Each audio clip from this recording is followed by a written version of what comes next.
Donc, nous sommes toujours le 3 août 2014 et je tiens à rendre grâce et gloire à Dieu parce qu'aujourd'hui, j'ai encore vécu quelque chose d'assez original en discutant avec un frère en Christ, ce même frère à travers qui je vous disais comment, des fois, c'est un frère que j'aime vraiment beaucoup du fond du cœur et sincèrement, j'ai un très grand amour fraternel pour lui. Parce que, et je le dis, même si je pense que nous nous aimons sincèrement, fraternellement, peut-être pas de la même forme d'amour, mais qu'il y a de l'amour sincère et véritable entre nous. Même si nous ne nous aimons peut-être pas de la même manière, mais je rends grâce et gloire à Dieu parce que je pense qu'il a mis la forme d'amour qui convient dans nos cœurs à chacun l'un pour l'autre. Et toute la gloire revient à Dieu, à Jésus, à son Saint-Esprit. C'est ce que je choisis de retenir, parce que je pense que sa manière de m'aimer est la bonne manière de m'aimer, ma manière de l'aimer, la bonne manière de l'aimer lui, et que toute la gloire revient à Dieu, parce que Dieu a su mettre en nous précisément la forme d'amour qu'il fallait, et surtout nous maintenir dans son amour, sa paix, sa joie, sa lumière, et surtout dans l'unité de la foi en Jésus-Christ, comme le passage d'Éphésiens 4, comme Dieu nous invite dans le passage d'Éphésiens 4 versets 12 à 30 à peu près, à rester unis en Jésus-Christ, rester dans la foi en Jésus-Christ. Je le dis parce que c'est notre relation d'amour fraternel a déjà bien été mise à mal par l'ennemi qui a tout essayé de faire pour nous séparer, nous fâcher, et comme je disais, je rends grâce et gloire à Jésus qui a déployé les moyens les plus extraordinaires, lui qui est notre prince de paix, pour maintenir la paix entre nous, nous réconcilier quand l'ennemi nous fâchait, enfin faire des choses extraordinaires pour que nous restions unis dans son amour et sa paix. C'est vous dire comment nous avons avec ce frère en Christ une très belle histoire d'amour fraternel, et je précise encore ici de l'amour fraternel et de rien d'autre.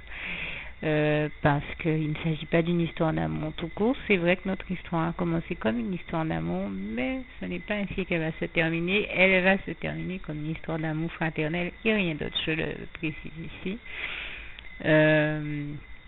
Et donc, j'en parle parce que, voilà, même si il se trouve que nous n'avons pas choisi de le faire, en tout cas personnellement, je n'ai jamais choisi de faire de lui autre chose qu'un frère, comme je pense que Dieu a choisi de faire de lui pour moi un frère, et de nous des frères et sœurs en Christ et rien d'autre. Et je dis parce que quand on nous voit ensemble, bien sûr, l'ennemi s'amuse à essayer de faire croire qu'il y a quelque chose entre nous, juste pour, comme d'habitude, il a toujours une histoire à faire, un cancan à faire, une réputation d'un enfant de Dieu à salir, toujours des insinuations malsaines à faire là où il n'y a rien de malsain, et donc entre ce frère-là et moi, il n'y a vraiment rien de malsain. Mais bien sûr, l'ennemi, ça a déjà tout essayé de faire pour nous fâcher. Bref, pour insinuer toute espèce de choses qui n'ont pas lieu d'être. Et bon, c'est allé au point que certains ont pensé qu'il fallait qu'on s'unisse, et on leur a très clairement dit que ça nous paraît tout bonnement impossible, même si on y avait pensé, ça ne fait pas partie de nos projets. Et avant tout, ce n'est pas la volonté de Dieu pour nous, et c'est ce qui nous a, en tout cas personnellement, moi ça m'a suffi pour que je ne souhaite rien de plus que cette relation fraternelle, et que le Seigneur par contre souhaite voir exister, puisque il a tout fait pour la maintenir, et je lui rends grâce et gloire, parce qu'on a vraiment une très très belle relation fraternelle, et je dis vraiment toute la gloire en revient à Dieu. C'est une relation fraternelle qui démontre que même quand le diable passe dans une relation pour y faire toutes les pires choses, eh bien, l'amour de Dieu est plus fort que tout, et je rends grâce et gloire à Dieu pour ça, et qu'il surplante tous les mauvais plans du malin, vraiment comme il est écrit en Romains 5 verset 20, là où le mal abonde, la grâce de Dieu surabonde. Et je rends grâce et gloire à Dieu, à Jésus et à son Saint-Esprit. Je le dis encore ici, vraiment toute la gloire revient à Dieu, à Jésus et à son Saint-Esprit. Et je sais qu'il y a une petite page qui s'appelle le groupe des réconciliés par Jésus sur Facebook. Et bien, je crois que si on choisissait d'aller nous rejoindre ce groupe, lui et moi, nous serions tout à fait à notre place parce que nous faisons partie de ceux que le diable a essayé de fâcher, mais que Jésus a réconciliés. Et toute la gloire revient à Dieu, à Jésus et à son Saint-Esprit.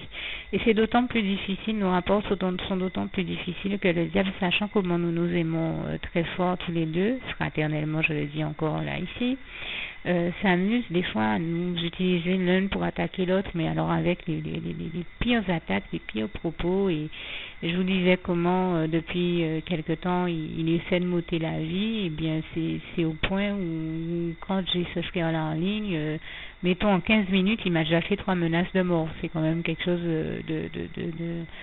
de grave. Et mais c'est pas le frère lui-même, hein. Quand je dis au frère, mais tu te rends compte de ce que l'ennemi vient de dire à travers toi, et il me dit à chaque fois, mais comment il peut t'emmerder, te persécuter comme ça en longueur de journée. Je sais que c'est vraiment pas le frère, parce que le frère lui-même il me l'a déjà bien montré, et puis mieux, Dieu l'a déjà utilisé pour me sauver la vie. Et il en est tout heureux, enfin je pense qu'il en est tout content comme moi. En tout cas, moi je suis très heureuse que Dieu l'ait utilisé lui pour me sauver la vie, bien plus que si ça avait été quelqu'un d'autre. Ça me touche encore plus, et que le Seigneur lui accorde ses grâces encore. Et donc je suis très heureuse que ça a été lui aussi, et donc parce que c'est un frère que j'aime beaucoup, et fraternellement, je le précise là encore, mais je me répète exprès pour ne pas laisser de place à ce que voudrait insinuer l'ennemi. Je connais ses mauvaises manies de toujours amener de mauvaises pensées dans la tête des autres. Et donc certains ont eu justement aveuglés par l'ennemi la bêtise de penser que nous pourrions être ensemble, et j'ai tout de suite dit que c'est totalement impossible et qu'il fallait même en oublier l'idée. Et bien entendu, sur le moment, ça a été mal perçu, mais très rapidement compris quand j'ai dit comment l'ennemi nous attaque et nous menace même de mort, va jusqu'à nous menacer de mort en utilisant l'un pour le faire à l'autre. C'est vous dire comment la chose est tout de même grave. Je dois m'interrompre quelques secondes, je reprends mon propos dans quelques minutes, veuillez m'en pardonner par avance. Juste une petite précision pour tous ceux qui ne sont pas encore, qui n'ont pas encore choisi la meilleure des options qui soit, qui est celle d'aller se placer, de faire le choix à soi-même, d'aller se placer dans les bras d'amour de Jésus-Christ, pour se mettre à l'abri de ce monde cruel. Eh bien, je partage avec vous la prière par le biais de laquelle on y accède. Et commence par vous rappeler également ce passage de Jean 14 verset 6 où il est écrit que Jésus-Christ est le chemin, la vérité et la vie. Nul ne vient au Père, Dieu, sans passer par le Fils Jésus-Christ, bien sûr. Je le dis à ma manière, vous regarderez comme il est actuellement écrit dans vos Bibles là encore. Et donc, n'hésitez pas à ouvrir vos cœurs à Dieu, à Jésus, à son Saint-Esprit, à être sincère avec lui et à lui adresser la prière qui suit, à lui dire tout simplement, éternellement Dieu, Seigneur Jésus-Christ, moi, un tel, vous dites votre nom et votre prénom, je t'accepte aujourd'hui comme mon sauveur personnel, le seul maître et roi de ma vie. Je remets toute ma vie entre tes mains puisqu'elle t'appartient éternellement Dieu, puisque tu l'as créée cette vie, donc tu en es donc le seul maître et propriétaire comme de tout ce qui existe dans tout l'univers.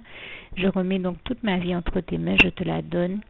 Merci éternellement Dieu aussi de permettre que cette vie que tu m'as donnée continue à être à ta gloire et que je continue à te servir, à t'appartenir pour l'éternité, d'éternité en éternité. Merci aussi Seigneur de faire que je continue donc à te servir et à t'appartenir pour l'éternité, d'éternité en éternité. Et aussi Seigneur de m'accorder la grâce de ton pardon et de ta miséricorde pour tous les péchés que j'ai commis tout au long de ma vie, jusqu'à la date d'aujourd'hui incluse. Et c'est au nom puissant du Seigneur Jésus-Christ que j'ai fait cette prière. Et à vous tous qui avez fait cette prière, je vous dis que Dieu vous bénisse abondamment, puissamment, richement, et surtout n'hésitez pas à la partager avec tous vos proches et contacts, amis, membres de vos familles, collègues, bien-aimés, tous ceux que vous aimez, et surtout tous ceux à qui Dieu vous mettra à cœur, avec qui Dieu vous mettra à cœur de la partager. Et comme j'aime à le dire, si vous n'avez pas encore pris le temps de faire cette prière, comprenez bien que voilà, ça ne vous coûte rien de la faire, c'est gratuit, c'est indolore, et que voilà, vous n'êtes pas obligé de me croire, mais moi il m'est arrivé tout comme vous de devoir faire cette prière un jour dans ma vie, et quand on m'a proposé de la faire, je me suis dit, et si c'était vrai, et si c'était vraiment Dieu qui, par ce biais-là, m'appelait à lui et me demandait de lui donner ma vie, de l'accepter, c'était Jésus qui était en train de vraiment me tendre la main et qui était en train de me demander de l'accepter comme mon sauveur personnel, je ne pourrais pas passer à côté de l'occasion de lui dire oui, parce qu'il faut aussi que je reste ouvert ou ouverte à ce que Dieu peut avoir à me dire. Il faut que je garde mon cœur et mon intellect ouvert à ce que Dieu peut avoir à me dire. Donc je me suis dit, je ne peux pas courir le risque de passer à côté de mon éternité, de passer à côté des meilleures choses de la vie, surtout si le maître et créateur de la vie m'appelle et cherche à me sauver. Pour être sauvé, il faut bien que je lui dise oui, que je souhaite qu'il me sauve. Oui, Seigneur Jésus-Christ, je t'accepte comme mon sauveur personnel. Et c'est le sens de cette prière. Et comme je dis, elle ne nous coûte rien à faire. Et puis surtout, moi je vous dis, du jour où je l'ai faite, j'ai vu Jésus changer ma vie en mieux sur tous les plans. Et donc je crois que ça ne vous coûte rien, ça ne vous coûte rien vous non plus de la faire et puis d'expérimenter, de regarder comment les choses vont se dérouler dans votre vie, de regarder Jésus changer votre vie en mieux, à vous aussi. Et d'en faire l'expérience. Et pour en faire l'expérience, il faut commencer par faire cette prière. Donc si vous ne l'avez pas encore dite, réembobinez tout simplement cette vidéo ou ce document si vous préférez, réécoutez-le et dites avec moi la prière que vous m'avez entendu mentionner. Et n'oubliez surtout jamais que tout est possible à celui qui croit en Dieu, en Jésus-Christ et en son Saint-Esprit, comme il est écrit en Marc 9, verset 23, et que tout est possible à Dieu, comme il est écrit en Marc 10, verset 27. Que Dieu vous bénisse donc et à bientôt.